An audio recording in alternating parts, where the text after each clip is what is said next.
लगभग 20 फीट की ऊंचाई से गिरकर बॉस्टन डायनेमिक्स का स्पॉट रोबोट अब एक मरे हुए जानवर की तरह दिख रहा है। ये अपने स्मार्ट मोटर अरेंजमेंट और इंटेलिजेंट मैकेनिज्म की मदद से एक बुद्धिमान जानवर की तरह ठीक हो जाएगा। स्पॉट रोबोट के पैर का एंगल दिलचस्प है। ये बैकवर्ड बेंड डिजाइन है। ओह, अब ओरिजिनल स्पॉट रोबोट के साथ प्रतिस्पर्धा करने के लिए एक और रोबोट है। दोनों रोबोट एक जैसी मैक्सिमम स्पीड प्राप्त कर सकते हैं, लेकिन आगे की ओर मुड़ने वाला ये रोबोट सीढ़ियों से टकरा जाता है। पीछे की ओर मुड़ा हुआ पैर इसे साफ एडवांटेज देता है, जिससे ये सीढ़ियों पर चढ़ सकता है। ये स्पॉट रोबोट का सबसे आसान डिजाइन है। इस साधारण स्पॉट डिजाइन में हर एक पैर को स्पष्ट रूप से अपने ऑपरेशन के लिए 2 मोटर्स की जरूरत होती है। ये विजुअल्स हिप जॉइंट पर मोटर कनेक्शन की डिटेल्स को साफ साफ दिखा रहे हैं। मोटर और ऊपरी भाग के बीच एक प्लैनेटरी गियर सेट का इस्तेमाल किया जाता है। ये टॉर्क मल्टीप्लिकेशन के लिए है। आप देख सकते हैं कि जब आप मोटर चलाते हैं तो ये ऊपरी अंग को कैसे ऑपरेट करता है। अब देखते हैं कि घुटने की मोटर कैसे जुड़ी हुई है।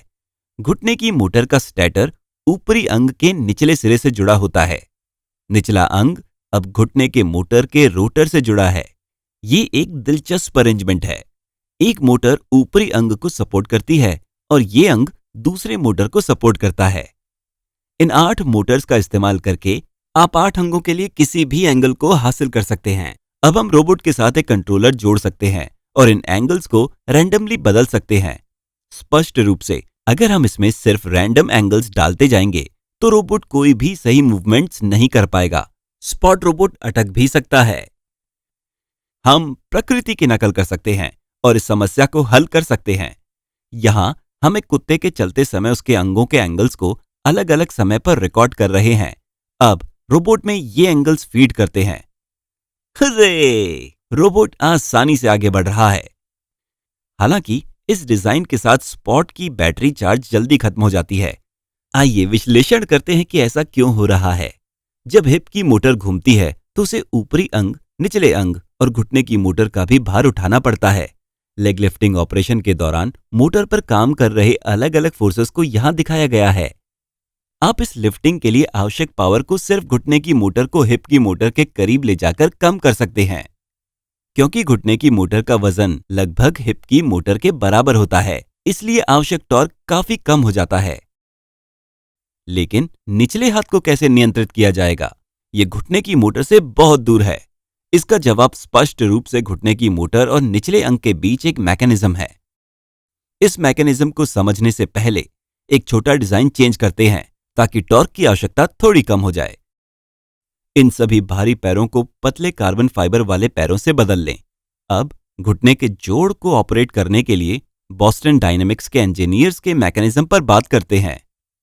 इस मैकेनिज्म को हासिल करने के लिए उन्होंने पहले घुटने के जोड़ के पीछे निचले अंग को लंबा किया।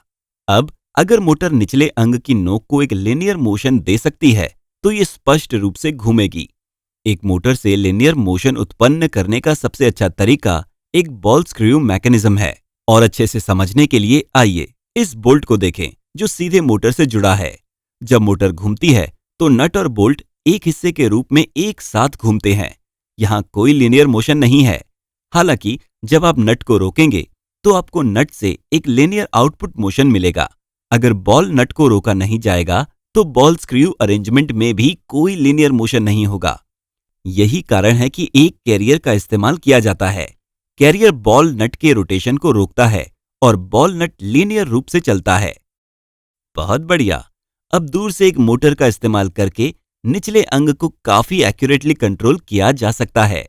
बस कुछ एब्सोल्यूट इनकोडर और टॉर्क सेंसर जोड़ना बाकी है और ये स्पॉट रोबोट अपनी अगली चुनौती में शानदार तरीके से आगे बढ़ने के लिए तैयार होगा। इस वीडियो की शुरुआत में हमने एक स्पॉट रोबोट का एक्सीडेंट होते हुए देखा था। इस स्थिति से उठने का समाधान एक दिलचस्प डिजाइन परिवर्तन है। एक और मोटर लें और उसके रोटर को हिप की मोटर की बॉडी से जोड़ दें। ये एक शानदार अरेंजमेंट लगता है ना? टिल्ट मोटर के चलने पर हिप की मोटर के साथ कुछ ऐसा होता है। जब आप सभी 4 नई मोटर्स को एक साथ ऑपरेट करेंगे तो पैर चौड़े हो जाएंगे और रोबोट ज्यादा अच्छा दिखेगा। ये स्मार्ट रोबोट अब गिरकर पलट गया है। आइए देखें कि ये इस पोजीशन से कैसे उठता है। हमने जिस तीसरी मोटर को जोड़ा, टिल्ट मोटर, उसका महत्व इस विजुअल से बहुत साफ दिखाई दे रहा है। इस दिलचस्प मोशन के बारे में और जानने के लिए कृपया हमारा डिटेल्ड वीडियो देखें। हमारा रोबोट अपने 4 पैरों पर वापस खड़ा हो गया है। अब तक हमने जो चलने का पैटर्न देखा उसे ट्रॉट मोशन कहते हैं। हमारे प्यारे पालतू दोस्त कुत्ते और बिल्लियां इस तरह चलते हैं। हमारा स्पॉट रोबोट एक और दिलचस्प पैटर्न से चल सकता है, रेंगते हुए। जाहिर है रोबोट इस तरह के पैटर्न को चुनेगा जब स्टेबिलिटी सबसे ज्यादा जरूरी होगी। स्पॉट के माउंटिंग रेल्स पर एक आर्म भी लगाया जा सकता है। इस आर्म में 6 डॉफ के लिए 6 मोटर और चीजें पकड़ने के लिए एक ग्रिपर लगा हुआ है। चीजों का पता लगाने के लिए ग्रिपर के अंदर इस तरह एक कैमरा लगाया जाता है। इस आर्म से ये उद्योगों में लीवर को आसानी से ऊपर उठा सकता है या लोगों से भरे माहौल में दरवाजे खोल सकता है। हमने जो स्पॉट रोबोट विकसित किया है वो वाकई में स्मार्ट है। हालांकि ये जानना दिलचस्प है कि एक साधारण सीढ़ी उतरने के मामले में ऐसा स्मार्ट रोबोट विफल हो जाएगा, उसी कारण की वजह से जिसे हमने शुरुआत में बताया था। हम पहले ही देख चुके हैं कि स्पॉट रोबोट के पीछे मुड़े हुए पैर बिना किसी टक्कर के उसे ऊपर चढ़ने में मदद करते हैं। इसका मतलब है कि पीछे की ओर मुड़ा हुआ पैर नीचे उतरते समय सीढ़ियों से टकराएंगे।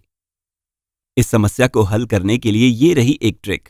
बस रोबोट को नीचे उतारने के ऑपरेशन के दौरान पीछे की ओर चलने के लिए प्रोग्राम करें। यही कारण है कि स्पॉट रोबोट के पीछे कुछ विजुअल कैमरास लगे हैं। अब आता है वीडियो का जीनियस हिस्सा, पीछे की तरफ मुड़ी हुई डिजाइन को चुनने के पीछे मुख्य कारण। इन जंगली जानवरों को देखें। जब हम उनके सबसे लंबे अंगों को देखें तो उनके पैर के एंगल्स बिल्कुल ऑपोजिट हैं। मिस्टर जैकोस्की ने स्पॉट रोबोट के लिए पीछे की तरफ मुड़ा हुआ डिजाइन चुना। हम पीछे की ओर चल पाते हैं क्योंकि हमारे पैर जमीन से रिएक्शन फोर्स पैदा करते हैं। यही चीज रोबोट के लिए भी सच है।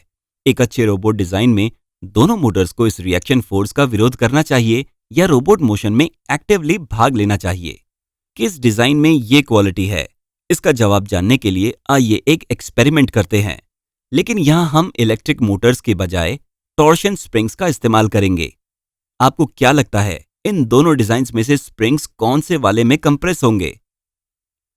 मुझे उम्मीद है कि आप में से ज्यादातर ने जवाब बी कहा होगा। डिजाइन ए में जब मैं फोर्स डालता हूं तो स्प्रिंग 2 ना तो कंप्रेस हो रही है और ना ही स्ट्रेच हो रही है। लेकिन डिजाइन बी में ये दोनों स्प्रिंग्स कंप्रेस हो रही हैं। इससे पता चलता है कि पीछे की तरफ मुड़े हुए डिजाइन में दोनों मोटर बराबर भूमिका निभाती हैं। यही कारण है कि बॉस्टन डायनेमिक्स के इंजीनियर्स ने स्पॉट रोबोट के लिए पीछे की तरफ मुड़ा हुआ डिजाइन चुना। आप इस टॉर्क एनालिसिस के साथ इसके पीछे का कारण आसानी से समझ सकते हैं। स्पॉट के इंजीनियर ने बैकवर्ड बेंड डिजाइन क्यों चुना? इसका एक मजेदार कारण यह है कि इस तरह का रोबोट आपसे आसानी से हाथ मिला सकता है। क्या आप एक रोबोटिक्स इंजीनियर बनना चाहते हैं? रोबोटिक्स में अपना करियर शुरू करने के लिए कृपया रोबोटिक्स पर हमारा विस्तृत कोर्स देखें। शुक्रिया।